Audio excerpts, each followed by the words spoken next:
the ramifications of labeling people as terrorists are huge.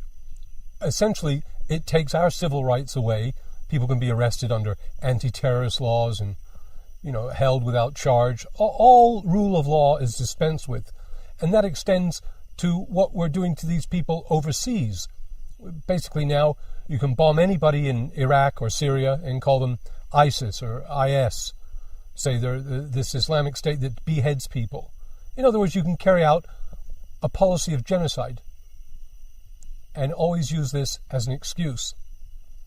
Now, the purpose of these wars is largely to uproot people, destroy their tradition, their history, their culture, and make them refugees. And that's what we can expect. We can expect massive bombing raids, collateral damage, like we see in Gaza, children and women, and destroy this Arab culture. And also, almost daily, there are bombing raids going on in Afghanistan. It is the same there. It's a policy of genocide against the Afghanis.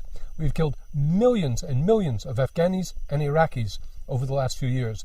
This is going to continue, this war of genocide, until the Arabs and the Muslims are reduced to the status of the American Indian or the Aborigines of Australia, until they're totally decimated. We see it going on right in front of our eyes in Gaza today, but Gaza is not isolated. It is the same thing going on everywhere else. Gaza is the most densely populated place on earth. They are all refugees. They're all thrown off their land. And there are so many Americans that are ready to stand up for Israel and say these Palestinians are guilty. I don't know what they're guilty of. But we are part and parcel in the free West of bombing people, of charging people without, not even charging them, just kidnapping people. Every point of decency is gone. Whatever you want to accuse the Nazis of, we are doing it better. It is complete policies of genocide unfolding before our eyes.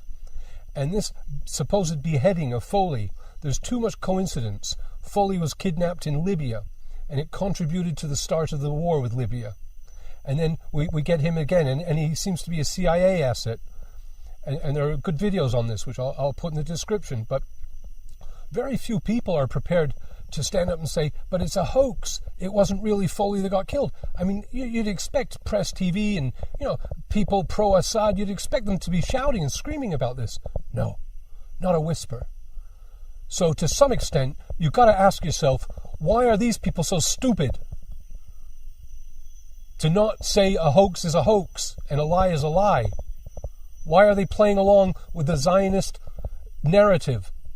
Do they think they're going to come out on top? They're not. They're going to come out buried. They're going to come out destroyed.